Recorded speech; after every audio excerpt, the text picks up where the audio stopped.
And yeah, we're live. Cool. So good evening for people that are actually listening in or watching this back.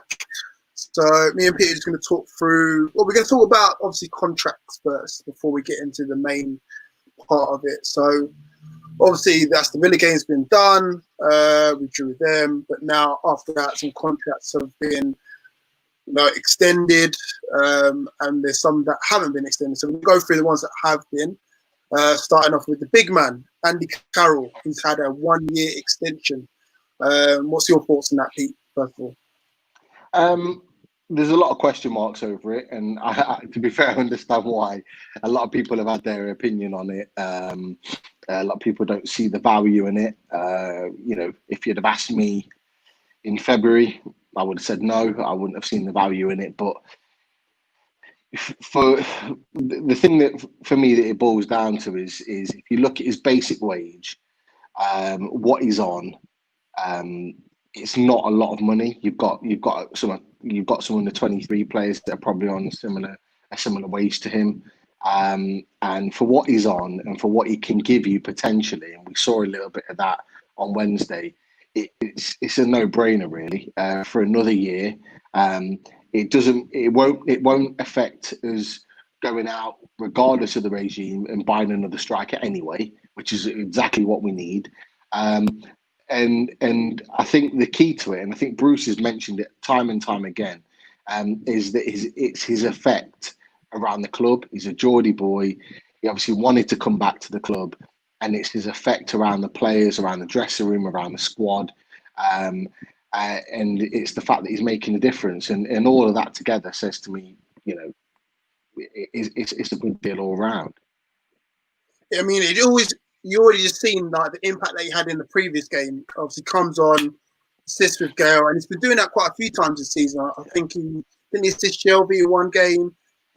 He's almost like an instant impact sub, and you wouldn't think that considering like any time he was linked with us in the past. You bring up his injuries. You bring out the fact that he's had off the field, things that's been going on.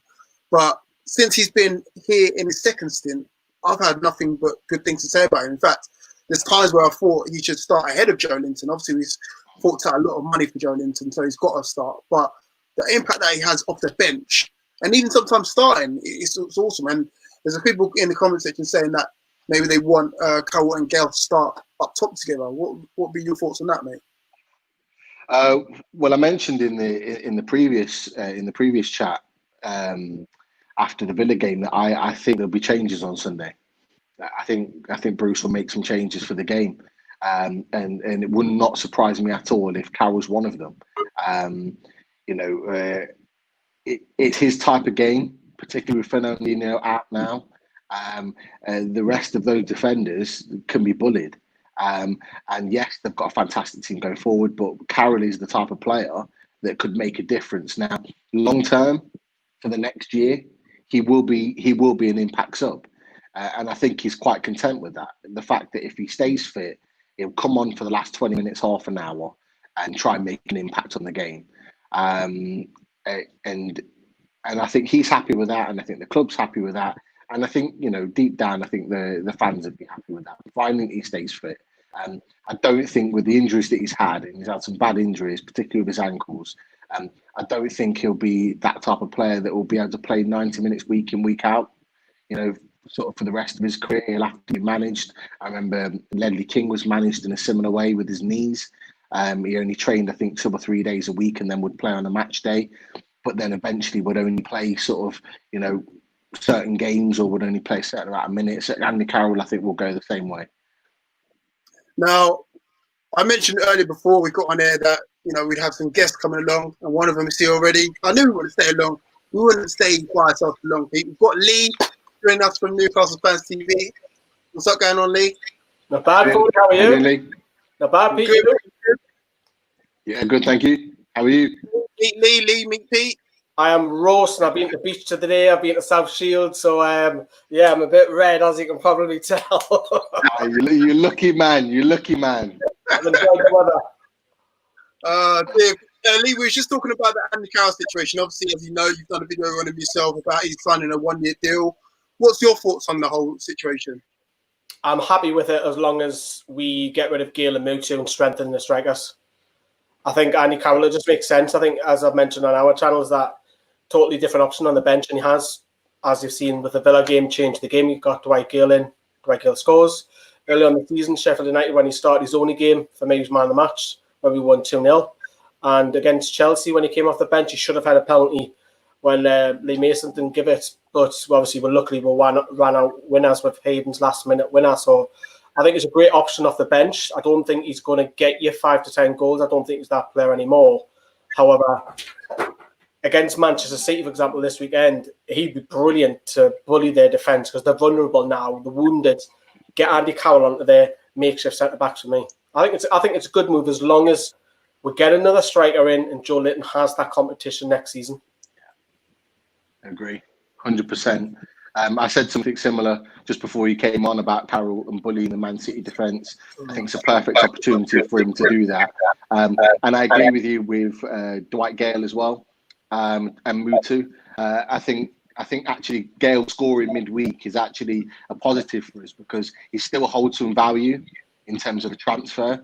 And the fact that he scored will remind some teams, particularly Championship teams that are looking to get promoted next season, maybe the likes of the Norwiches that will go down, will look at him and think, we can take a punt and he'll get his goals, and we can get some of that value back. Mutu, I think, will take a hit.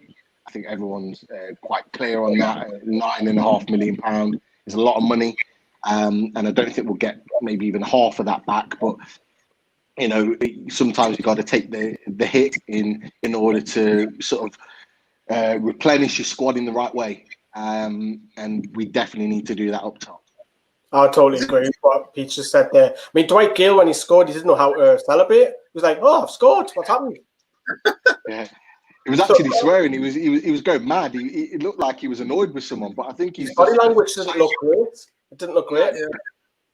And I've said it before, Lee. I think he's never been the same since Rafa Benitez loaned him out to West Brom in order to get Rondon in.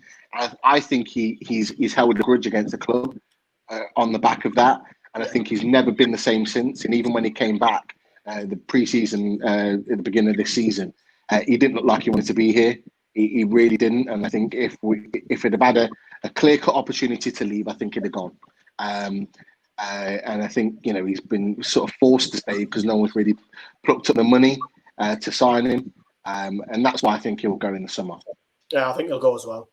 It's interesting what you guys are saying about Gale and Musa. I wouldn't have thought you would have got them out the door instead of Carroll. Like, I would have thought Carroll stays, Gale maybe stays a little bit. Carroll is something totally different for you off the bench. If you're struggling to break down a team, Manchester City this weekend, but put that to bed. Next fixture, Bournemouth, isn't it? Let's say we're struggling to break down Bournemouth and it's not working with Joe Linton. Andy Carroll's fantastic. Get off the bench and just change your tactics. Go direct if you have to. Mix it up. Don't always have, because Fordy, you've criticised Rafa Benitez. I have, for not having a plan B. Rafa would just stick to it. Whereas Andy Carroll's a totally different player. We can go to plan B if you have to. And if you have to go along for 10 minutes, so be it. Yeah. You always need that different type of striker. You want that fast-paced striker, the one that can get in behind, but you've always got to have a guy that can hold it with the ball. You look back at some of the best squads in the Premier League. You look at Firmino; he can do that job. I look at Man City when they were winning leagues under a different regime, and they had Edin Dzeko, who used to come on and make that impact. He never used to start many games, but he used to come on and really make a difference and put his body around. You look at Drogba's, you look at those type of players, and I know they're like the elite players. But where we are in the table, we need that type of guy. And going back to the point, for the amount of money that we're paying him a week, 20 grand a week, additionals, yes, if he plays, it's a no-brainer. It's nothing. It's pennies. I would agree. The other big contract extension, which came with a little bit of a shock, only because of the length of it, is Javier Manquillo. Now, he signed a 4-year deal. I wouldn't expect to see that much, but obviously he's young. So we tend to give out those big lengthy deals. But is that the right move? Because I know Manquillo's doing well now, but I know there's been times where I've been thinking, God, we've got this guy at our club alongside Yedlin, alongside Kraft. So is it the right call, guys? I think as a squad depth, yes. I think proven this season he's jumped ahead of DeAndre Yedlin. And of course, Emil Kraft just looks like a nightmare signing. The lad obviously came in at the start of the season and looked like Bambi on ice. He was very nervous and he's barely been used. He's been used in the cup games, and when he's came on, he's been used as a centre-back, not even a right-back. So I think Manquillo defensively has improved, but there is that still. I'm not 100% certain. I'm still worried that he might get torn inside out by a winger. I think Yedlin's days are numbered, unfortunately. I think he's good going forward, but he can't cross the ball. He can't cross the ball. And don't get me wrong, Yedlin's recovery is fantastic to get back in a sliding challenge or a one-on-one, whatever it is, because of his pace. But Manquillo, for 4 years, I think to what, 30? I think he's 26 now, 25, 26. As a squad player, for him, but I still think that's a problem position. Yeah, I agree.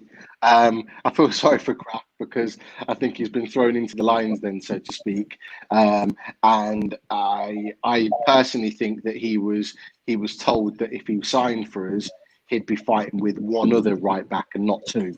I think they had the intentions of either letting Manquillo or Yedlin go. I personally think it was Yedlin, but I know he had an injury coming into the season. And I think that hampered him leaving. There's been talk about him going back to the United States. I think at the moment that's in jeopardy because of what's been going on over there, and I don't think he's particularly happy in moving back. But I think Yedlin is the one that's going to be moved on at some point. Manquillo at 20, I think he's 25.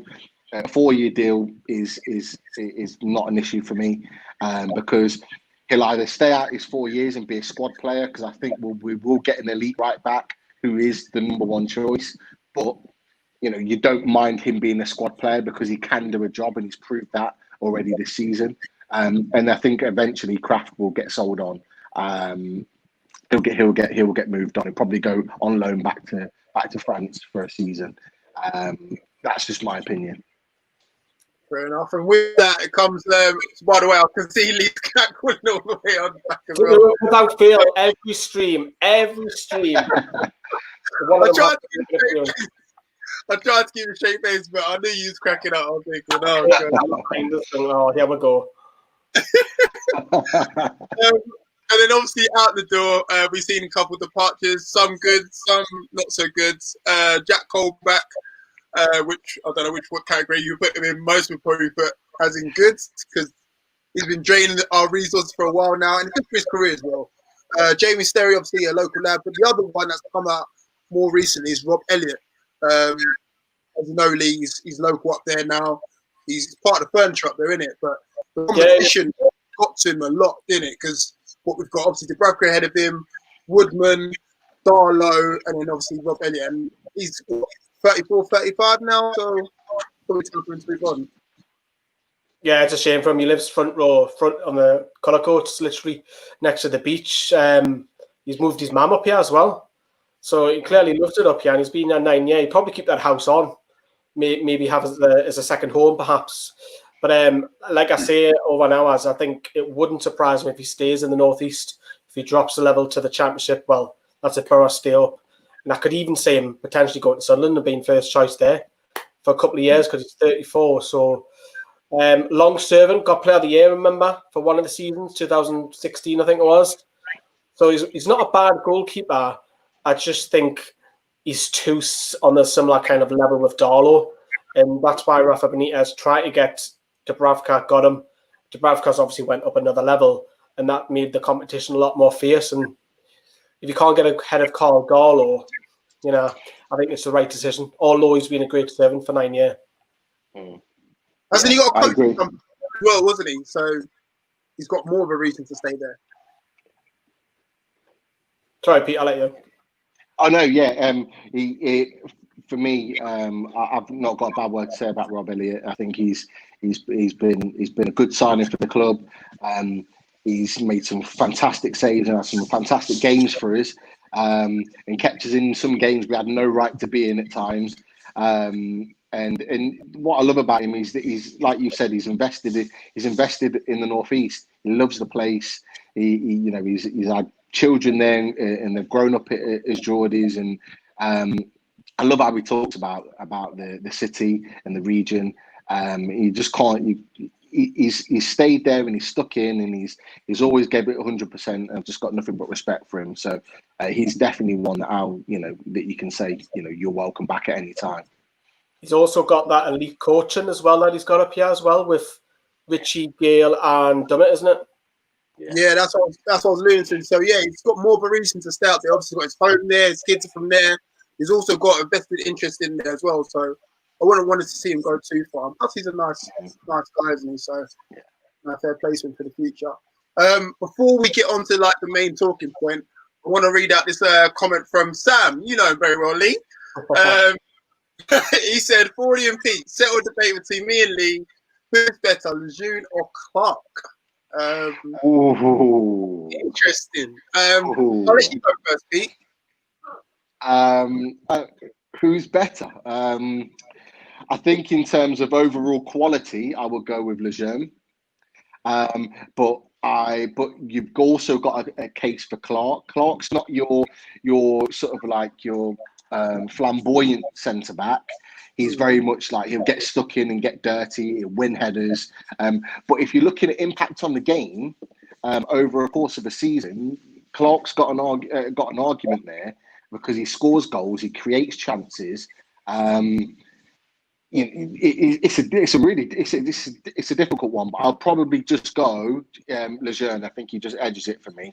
Not having that, Pete. Not having it. Sorry, my bad. Let me pick up for Kieran Clark. I need Kyle with us as well. Kieran Clark, has he had a bad game this season? No, he has. That's what I was about to say. I was about to say, I'm sure when at the start of the season, he was starting and he nicked a couple goals, didn't he?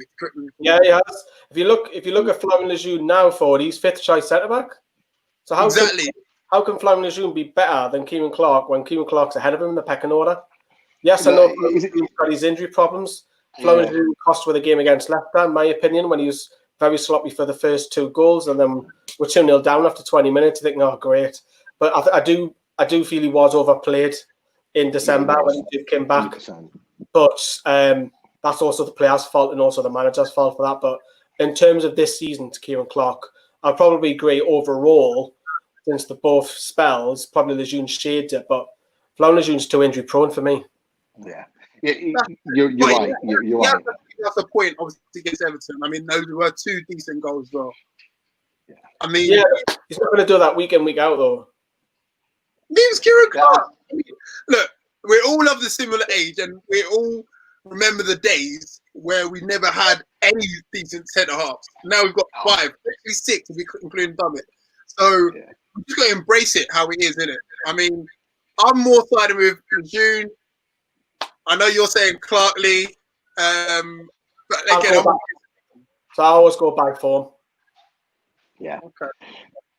I like I said, there's an argument for Clark 100% because he's not that standout superstar centre back, but he does a lot of work that people don't see.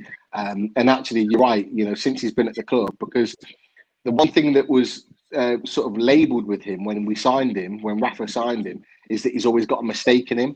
And actually, that's the one thing that he hasn't really done on a regular basis for us is give away a penalty or a silly foul or make too many mistakes. I think he's matured in his game, and I really like that about him. Before, early on, I'd be a bit like, oh, I don't know if he should be starting because of the stigma that was attached to him at Villa. But now, I'd be more than happy for him to be in the starting lineup, and he actually complements Lascelles quite well, like Fernandez does at the moment. I think because they're both no-nonsense defenders, they suit the style well. Whereas like Scher and Lejeune are a little bit more ball-playing centre-backs. So they like to have the ball and like to play around with the ball a little bit more. That puts Lascelles under pressure because then he has to play on the ball as well, and he's just not at that level.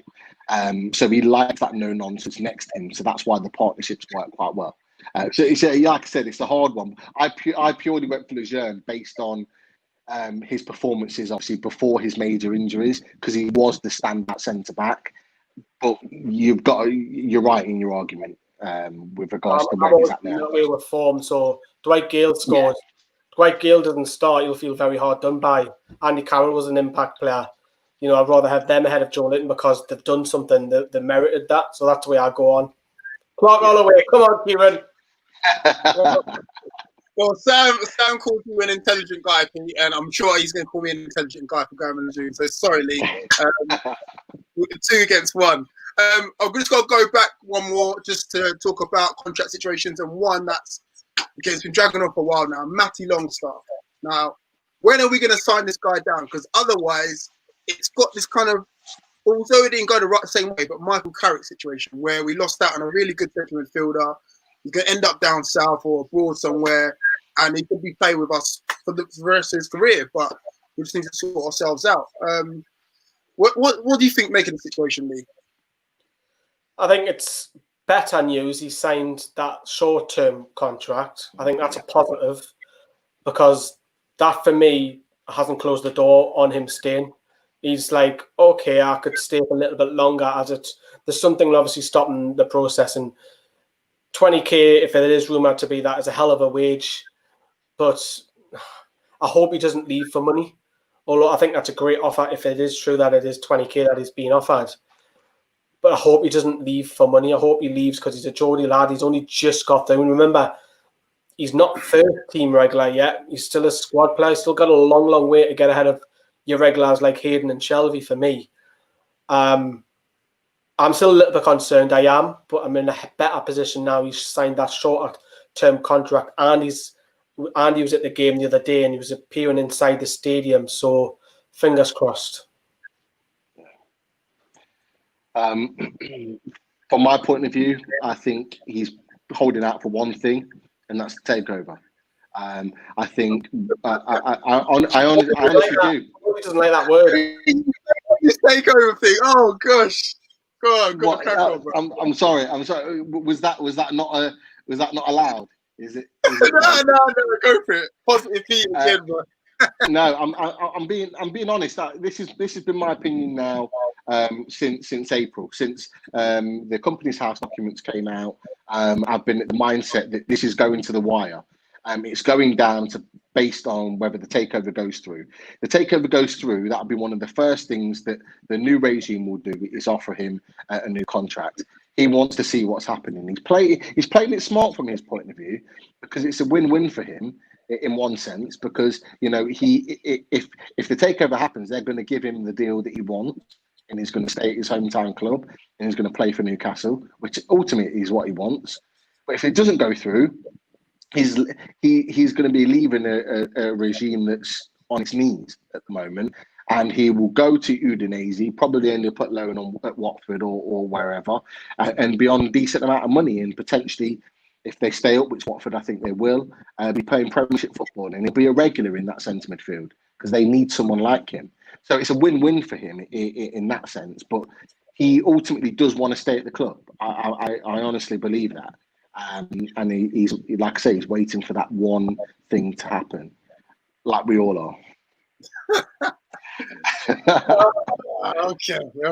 Right, let's get into it anyway. So, Sunday, big day, FA Cup against Manchester City. Okay, by the way, congratulations to Liverpool. Blah, blah, blah. Yeah, you won the league.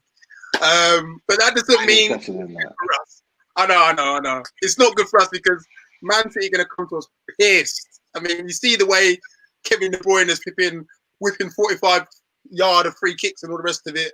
Yeah, they got a couple people out, but if you look at their squad, it doesn't really make a difference, does it? So, I mean, what's the game plan? Do we go into? Do we kind of part the bus, part 2 buses, part the plane, everything? What's the deal, Lee? How do we actually get anything from this? We're not going to tackle them.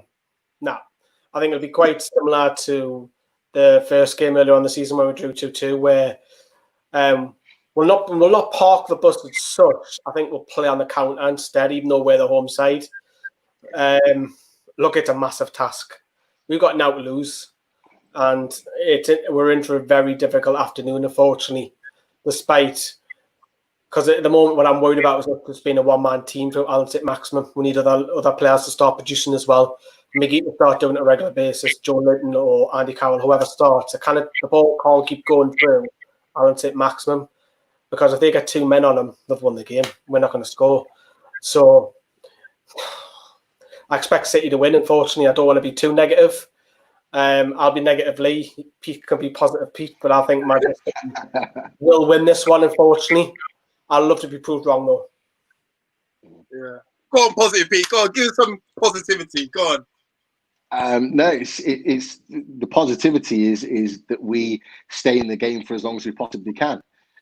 When we've got results against Man City in recent seasons, it's because we've been dogged. Is that we've defended well. We've closed out the space to play their little close-knit tippy-tappy football in the middle of the park. We've closed that off. We've worked hard. The longer we stay in the game, the more we've got a chance. And the times where we've got results from them is where they've run out of ideas. Is that they've tried to play through us and not been able to. They start to tire, and then we catch them on the counter attack. And that's the way we're going to have to do it. It wouldn't surprise me if he sacrifices Miggy and he plays St. Maximin just behind Joe Linton and plays him on the counter. And we have Lazaro maybe on the right. Maybe even Miggy on the left. Miggy might even start as a winger and plays a different type of system just to stop them from playing. Look, we don't know. I always say I'm not quite sure how the game's going to go until about 5 minutes in. I like to see how we start, and I like to see how they start, to see how the game sort of starts to feel itself out before I have a real opinion on how I think the game's going to go. But look, Man City are a fantastic attacking team, and you know they're always likely to at least score a goal. But it's when they score that goal, and it's whether we can get one first. If we get the first goal, that changes everything. It changes everything. It puts the pressure on them. It means we can be dogged in defend and really try and frustrate them. So, you know, there's always a chance. That's all I'm going to say.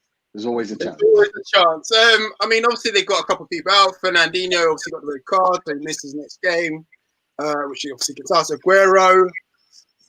Hayden might be out for us, which is I'm really gutted about, because I think he's been one of our standout players. Not even just after this post-lockdown period, but the whole season throughout.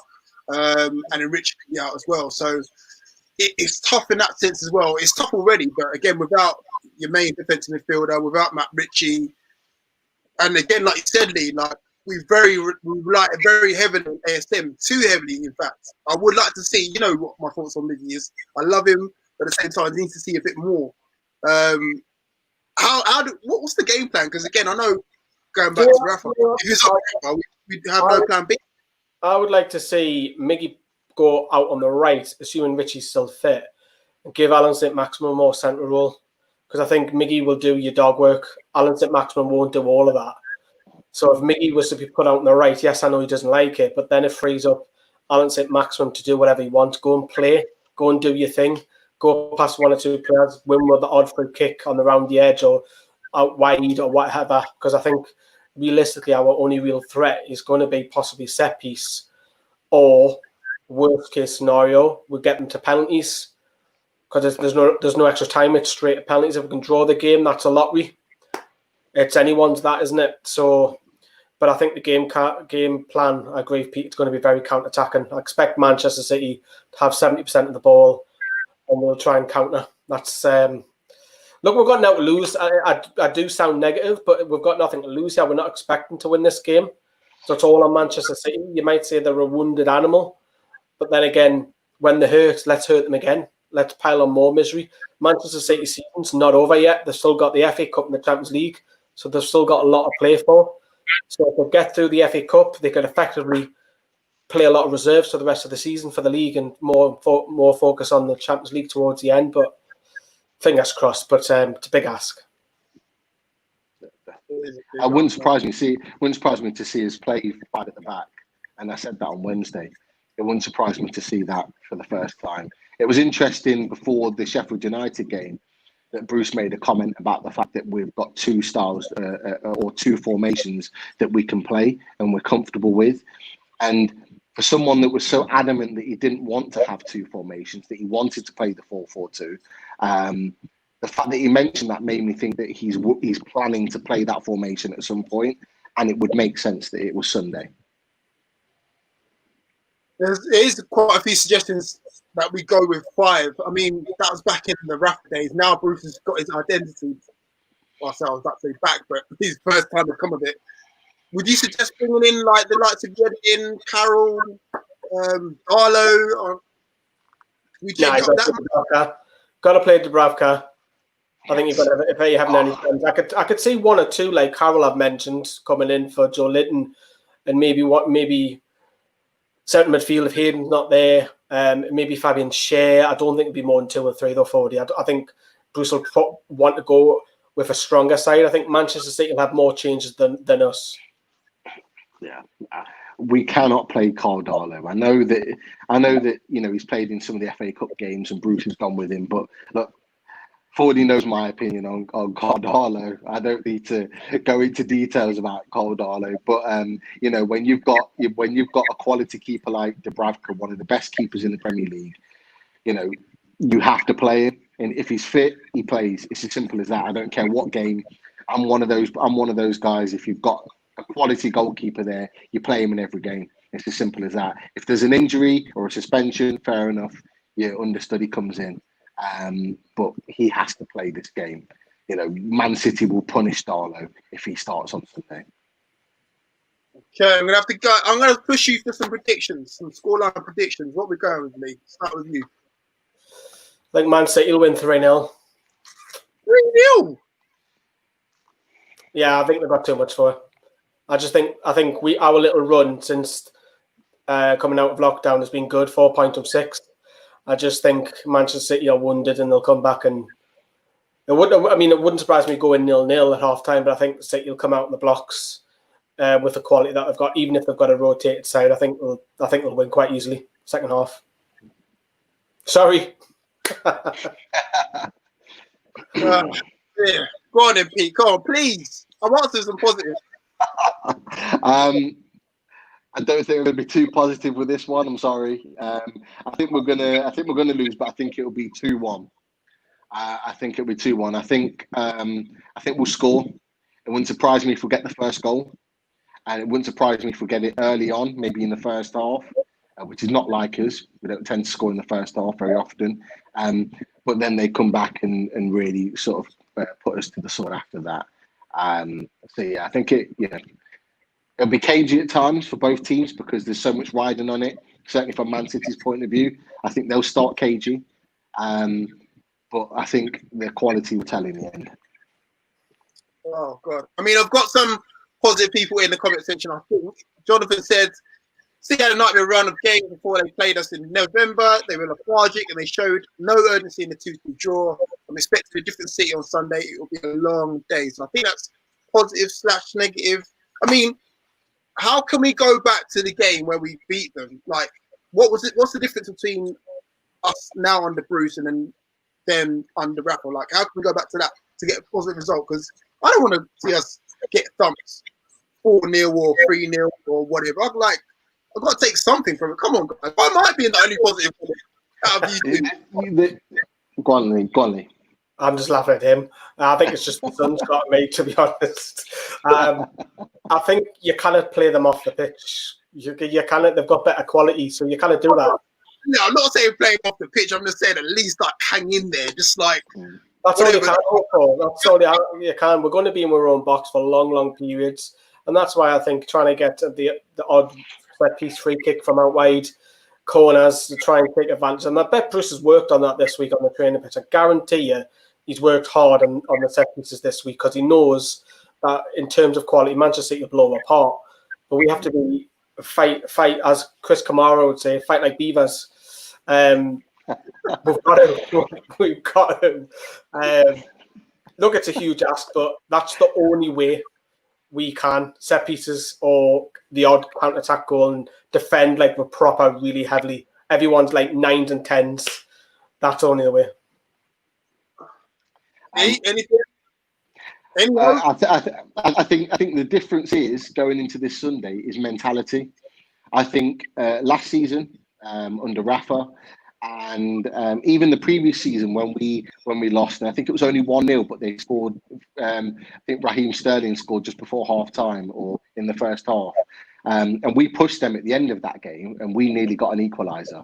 I think it's a mentality. I think that before they've had a mentality that they come to us and they'll turn us over because we'll just be defensive. But we surprised them last season, and we surprised them this season as well because we didn't give in, and we upset them. So I think they're going to come on Sunday with a completely different mentality on how they approach us. And I think that tells with what Guardiola was saying, in that he wasn't bothered about the Chelsea game, or that wasn't his focus. The Liverpool game next week isn't his focus. The focus was on Newcastle because he knows how important it is. He knows with the league going and not winning the league, that their only chance of a successful season is trophies. They've got the League Cup there, they've got the FA Cup, and they've got the Champions League. So they want to win trophies. They want them all. They want all three of those trophies to say, right, okay, we haven't won the league, but yeah, we've got 3 trophies here. And so it's still been a successful season. He wants that on his agenda.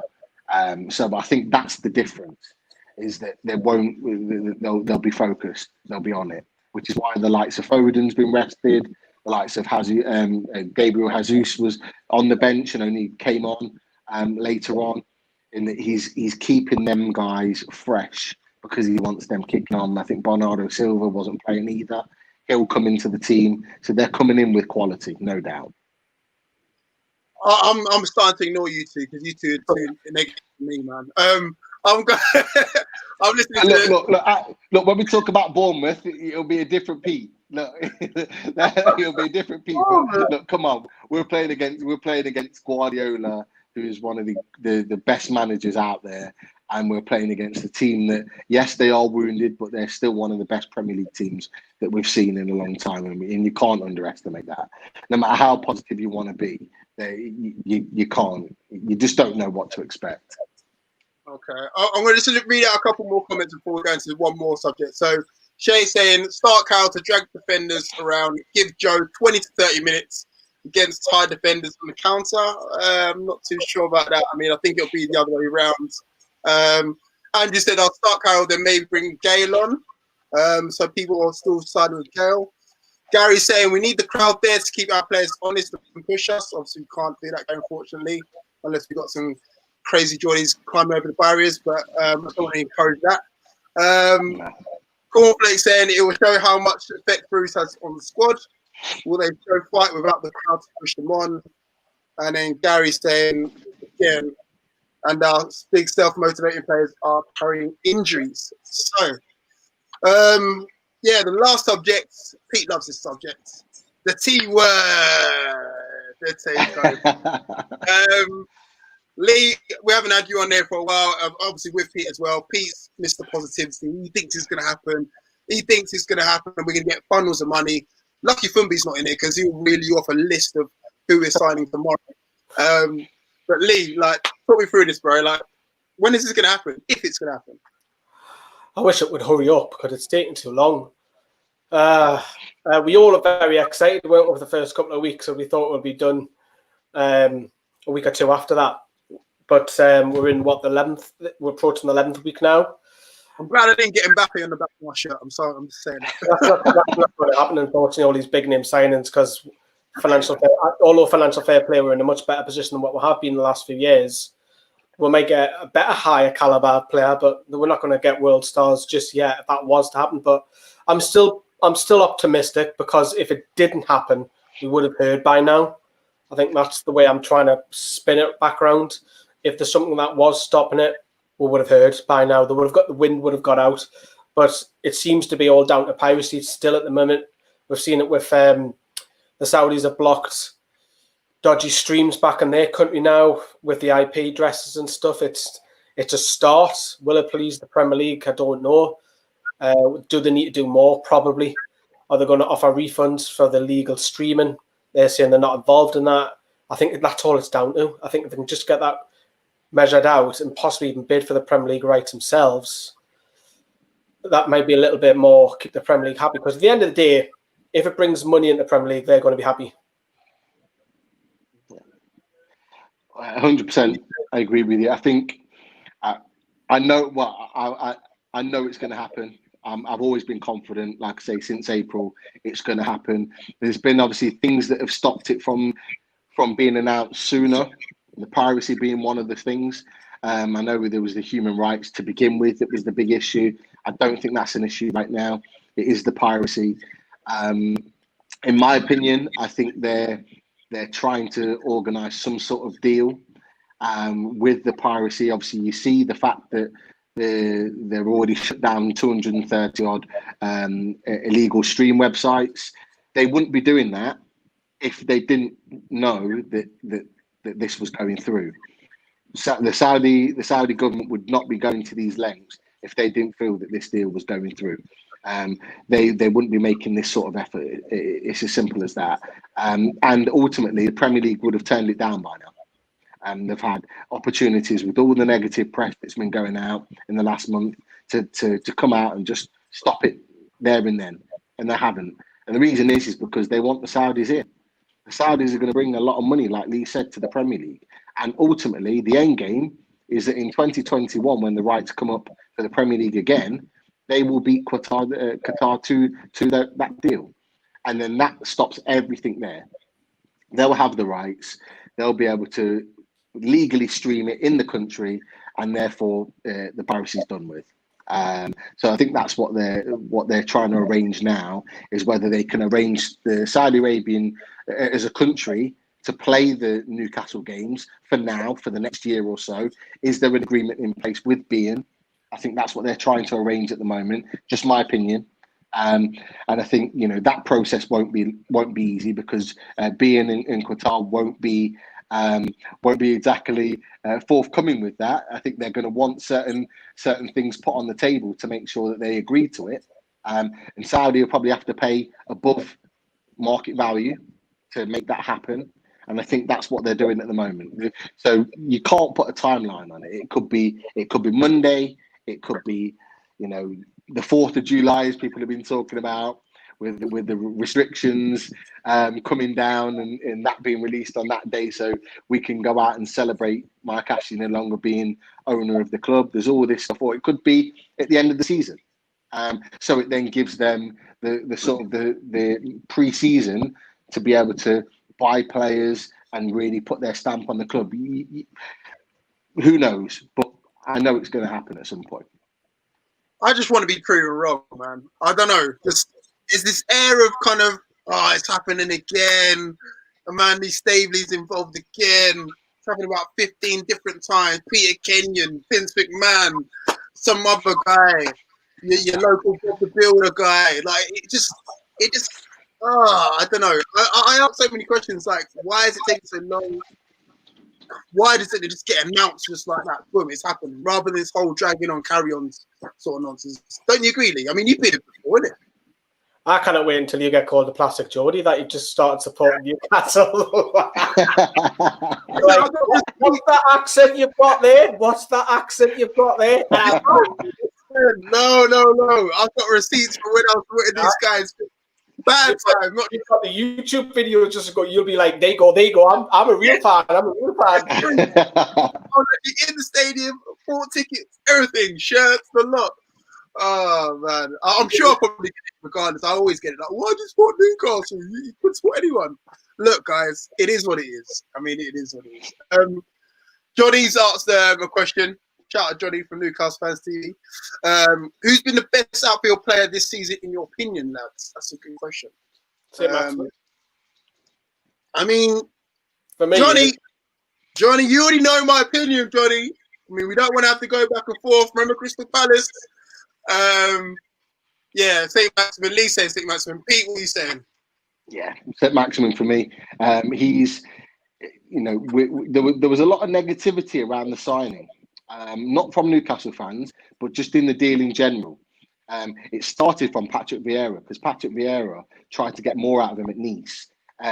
He tried to get him to work hard in training. He tried to get him to do certain things and fit in with the tactical structure. And he was a bit of a maverick. He didn't want to do it. He wanted to do it his own way, and that's why he wanted him out. But he's come to Newcastle and he's settled at the club. The fans love him. He's such a down-to-earth guy. But I tell you what, you don't have to work hard on the pitch. I'm not talking about grafting or tracking back, but he gives everything. When he's got that ball at his feet, he gives everything to try and make sure that we're in a position to either score or create something. And he's been the spark. Without him, we wouldn't be where we are right now. It's as simple as that. And it's not just about the goals that he scores. It's about the fact that the way in which he plays, he pushes us up the pitch. He takes the pressure off the defence. So when we've been sitting back in a back five and we invite that pressure on, when he gets the ball, like, for example, the goal against Man United, where Matty Longstaff scores, the way he travels with the ball for 30, 40, 50 yards, he just gets us up the pitch. And we were defending our own corner against us at that point in time. He just makes the difference. The West Ham game, where he absolutely tormented the whole of their West Ham defence, not just Zabaleta. You know, Zabaleta came out this week and said, "I've loved Robert's time," yeah, and I'm sure it's something like that. He's never been the same since. He's never been the same. That game ruined him. That game absolutely ruined Zabaleta. But it's the fact that he produces those moments on a regular basis. He seems to be doing it more and more often now, and that says to me that he's settling into the Premier League well, and that can only bode well for us going into next season, because I really think that's where we'll see the best of him. We'll see these type of performances on a regular basis and get the right players around him, get the right striker that's going to get into the box and get on the end of his creativity. And that's going to push us further up the table, regardless of who's in charge. I'm glad you said that last bit, because I sometimes worry about him, that he gets frustrated that people are not on the same wavelength, for instance. Are you supposed to be, in my opinion, ASM and Miggy, one side on the other side, both doing what they're supposed to be doing? But sometimes it's the ASM show, Miggy takes a back seat. Like, what's your opinion, Lee? I think with Alan St-Maxim, he's got to work on his end product. I think he has been the best outfield player, but since the turn of the year, he's starting to grab more assists and more goals. And what I liked about it was on the game against Villa, where he's on that right flank, he beats two man and whips it, and Joe Linton hasn't got that instinct to get in. I want to see more. That's what Alan St-Maxim has to do more for me. He's great at going back players. He's winning all of that. You can do that. But getting the crosses in, yes, I know Joe Linton's instinct isn't great. Maybe that's what he's conscious of. I'm not whipping this in here because that lad's sitting on the edge of the box. He should be getting in. Whereas if that's an Andy Carroll, you've got no excuse. Matt Ritchie will just think, look up and go, I've got Andy Carroll on the bench. I'm just whipping this in here. Whereas Alan St-Maxim sometimes needs to look at that and think, wait a minute, I can go direct if I have to. Yeah. And that's why he has to play on the right-hand side. Because if you notice when he plays on the left, he has this obsession of wanting to cut inside on his right foot to shoot. Now, there's been some obsession for the last 6 or 7 years now, and I think it was the Ronaldo factor, maybe even longer. So talking back in maybe 2008 with Ronaldo at United, Man United, should I say, not the United, because we're the United. We were United. Yeah, but you know Ronaldo cutting in off the left-hand side and shooting, and Gareth Bale doing the same on the right-hand side, cutting in onto his left. There seems this obsession now with players that, you put them on their opposite side and that's how they should play. It's not, or it shouldn't always be like that. And actually, if you look at when he played his best football at Nice, he played on the right-hand side. He attacked on the right-hand side. He produced his best football there. And you're seeing that now on the right-hand side. When he's not having to cut in, that's when you see him produce his quality and his creativity. And then you've got someone like Matt Ritchie on the left, who is naturally left-footed, that can get those deliveries in. So that's something that I think we need to take forward. No, fair enough. Gary said also Perez did that originally at Arsenal, cutting in. So yeah. What did the Chelsea wingers when they had the four used to play Duff, Robin, Wright Phillips, and who was the other one? Gronkaya, was it originally? Yeah. Keep swapping them, and I think if you look at ours and you look at just Robin and Solano, it's basic. They know the positions, and that worked wonders for us. And sometimes just playing your best position will sometimes work for you. Yeah, Johnny's kind of trying to stir it a little bit now. He said, "What about Rose? Wink, wink." Danny Rose, chip shop, the Palace thing.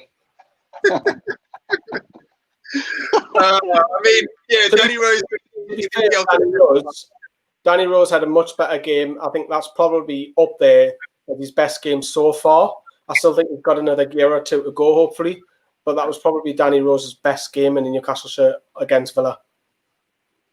Yeah. No, I totally agree.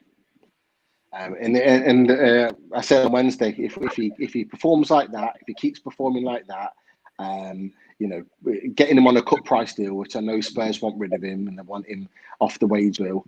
I think we're getting for around 5-6 million. I take that, providing that we still get Zetro Williams as well. And I know I don't know, but I believe that there would be a potential to renegotiate that deal because of his injury, to maybe get him on a cheaper deal as well. And to have those two as your left backs going into the new season, that's I don't think we've been stronger in the left back position as that before in my time. Yeah, I kind of agree and disagree because they're both of a similar sort of mold, and I think they're both left backs. Like, they're not left wing backs. You know how everyone plays with these attacking wing backs? Leicester do it, Liverpool do it, Man City do it.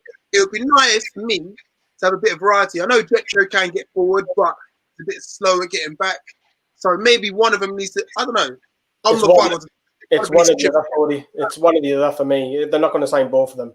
Because if you want to play wing backs, you've got Matt Ritchie who can do a job there as well. And I think you've done the job very well. So I don't think we'll sign both of them. It'd be great, like Pete just said. The competition, the depth would be unreal. But Danny Rose is not going to come to Newcastle to sit on the bench. Fair point. Okay, guys, that's it. We're coming to the end of the stream now. So again, we've got Man City on the weekend on Sunday. Lee thinks we're going to get thumped. Pete thinks we're going to get thumped. I'm still holding out for some sort of positivity. Funny enough, I'm the positive. Sit on the fence and tell the people, tell your public what the score is going to be. I think we're going to win 1-0.